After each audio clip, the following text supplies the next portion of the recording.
그 기사 쓰시는 분마다 희망회로를 다르게 놀리는 것 같아요. 앞으로 올라갈 겁니다.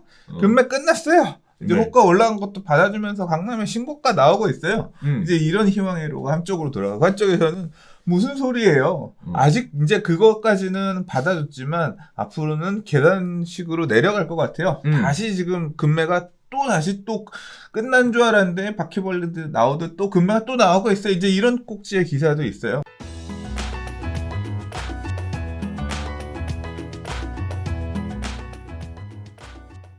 자, 두 번째 이야기입니다. 급매물 소화되고 신고가가 나오는 강남 지역, 지방의 큰 손 등 외지인이 지속적으로 매수하고 있다라는 얘기인데요. 자, 오늘 제가 두 번째로 뽑은 토픽은요. 사실 두 가지 이야기를 다 뽑았습니다. 일단 기본적인 내용은 그렇습니다. 음마의 84제곱미터 아파트가 실거래가 기준으로 다시 20억을 넘었다. 매매건 4건 가운데 한 건만 19억 9,500만 원을 제외하고는 모두 20억 원대고요. 자, 도곡동 타워팰리스 2의 156.5제곱미터가 29억 원에 거래가 됐다. 1년 전에 같은 규모가 23억 6천만 원에 거래된 거에 비하면 5억 이상 상승했다.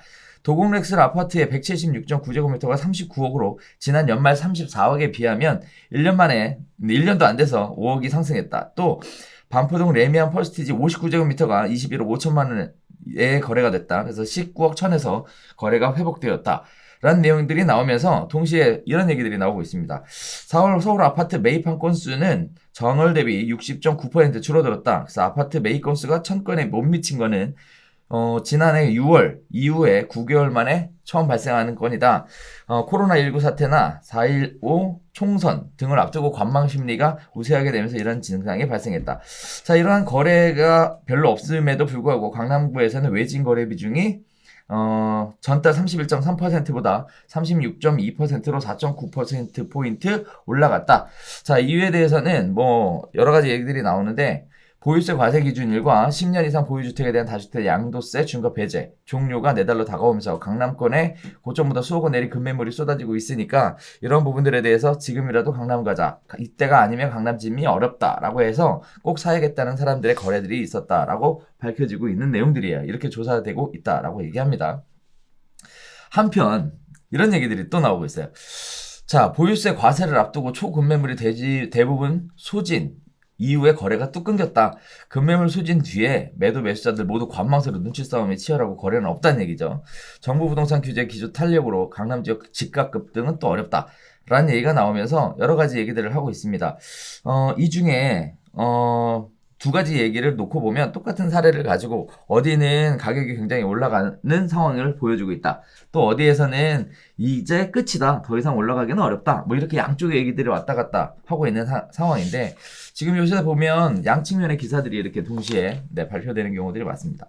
자, 그러면 이제 시청자분들 입장에서 도대체 이게 가격이 올라간다는 얘기인지 그래서 사라는 얘기인지 아니면 가격이 내려간다는 건지 굉장히 헷갈릴 것 같은데 이런 양쪽의 기사를 볼 때 어떤 관점으로 기사를 보는 게 맞는지 수장님이 기사 많이 보시잖아요. 그러니까 지금 뚜렷하게 방향이 잘 모르겠으니까 그 기사 쓰시는 분마다 희망회로를 다르게 놀리는 것 같아요.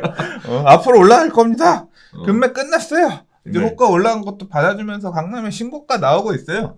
이제 이런 희망회로가 한쪽으로 돌아가고 한쪽에서는 무슨 소리예요. 아직 이제 그것까지는 받아줬지만 앞으로는 계단식으로 내려갈 것 같아요. 다시 지금 금매가 다시 끝난 줄 알았는데 바퀴벌레들 나오듯 또 금매가 또 나오고 있어요. 이제 이런 꼭지의 기사도 있어요. 그러니까 비슷한 현상인데, 그러니까 해석은 또 각자의 몫이니까 실제 그런 것도 같고. 근데 이제 공통적인 부분은 뭐냐면 관망세라는 거. 거래량이 지금 급격히 줄어들었다는 얘기는 거래량이 많지 않다는 얘기잖아요. 그렇죠. 그 부분은 팩트인 것 같고.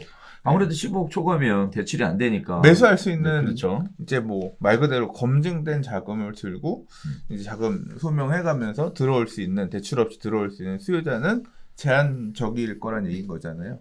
한쪽에서는 신고가 얘기도 드문드문, 그러니까 덜 올랐던 애들이 이제 이전 거래가보다 높은 거래가가 신고가가 나오는 걸 거고 그 내용도 있는 것도 사실이지만 또 금매도 이렇게 나오고 있는 지역도 현재까지 있는 것 같다. 아직 지금 이제 5월 말 촬영하는 시점이 6월 1일 보유세 기간 6월 1일 보유세를 이제 기준일이 지나지도 않은 부분도 있고 6월 말까지 양도소득세 감면 그다음에 이제 이 세율 낮춰주고 이제 그 다음에 이제 갑자기 생각이 안 나네. 예, 중과 배제해주는 그 혜택이 살아있을 때까지는 아직 그거 막차 타고서 그냥 적당히 정리할 매도자 매물들은 조금 더 나올 수 있다. 이렇게 그러다 보니까 이제 아직까지 그 내용이 끝나야 방향성이 조금 드러나지 않을까 싶긴 해요. 그렇죠. 불안한 심리가 그대로 신문 기사에 녹아져 있는 상황 아닌가 싶습니다. 선생님 처음 얘기할 때 되게 재밌었어. 뭐 희망의 메시지. 희망의 회로가 각자... 양쪽으로 돌아가는 거예요. 양쪽으로 지금 돌아가고 있는 상황이죠. 자, 이런 부분들 때문에 시청자분들도 헷갈릴 것 같고요. 사실 저 같은 경우에도 기사를 보면서 이거 이렇게 얘기가 나오면 도대체 이거 어느 장단에 춤을 춰야 되는 거야? 라는 생각도 드는데 선생님 얘기가 참 좋았던 것 같습니다. 근데 우리 뒤편에서도 이제 이따 얘기할 거지만 지난주에 금리 인하 했잖아요. 네네. 이번 주에 금리 인하 했잖아요. 이제 이거 관련해서 전문가들 코멘트들이 있었는데 보면 뭐 가자 올라갈 거다라고 얘기한 전문가는 없어요. 그러니까 결국은 코로나19로 인한 후폭풍들도 뭐 여러 가지 있기 때문에 뭐 금리 조금 0.25% 내렸다고 해서 이제 시장이 반등하면서 가기 어려울 거다라고 보는 관점들이 되게 많이 있거든요. 이제 근데 또 모르는 거니까. 그렇지. 네. 어떻게 진짜 영향을 끼칠지, 실물의 어떤 침체나 이런 부분들이 부동산 시장에 어떻게 영향을 끼칠지 잘 모르겠습니다. 자, 이런 부분들 보실 때 일단 뭐 불안한 심리를 참 잘 자극해서 기사들을 써내는 것 같은데요. 아무튼 지금 뭐 부안해동하지 말고 어떻게 보면 지켜봐야 되는 시점이 아닌가라는 생각도 좀 저 개인적으로는 들고 있습니다. 근데 그런 건 있는 것 같아요. 뭐요? 그러니까 안 그래도 오늘도 지금 친구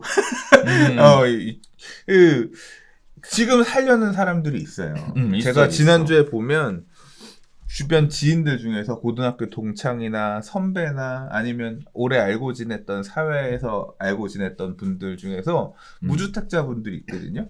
돈도 많아. 재산이 어느 정도 좀 있는 분이야. 있는 분들인데 집을 안 사고 무주택으로 임대로 거주하고 계셨거나 또는 이제 해외에 거주하다 보니까 집 팔고 넘어가서 이제 돈 들이고 이런 분들 중에서 이번에 사야 되나 고민하는 분들이 공교롭게도 이번 주에 전화들을 파파파팍 해왔거든요. 뭐 같은 날 막 전화들 해오면서 어떻게 해야 되냐 얘기를 하는데 이제 그러면서 이제 이 지역은 어떨까, 저 지역은 어떨까 이제 물어본단 말이에요.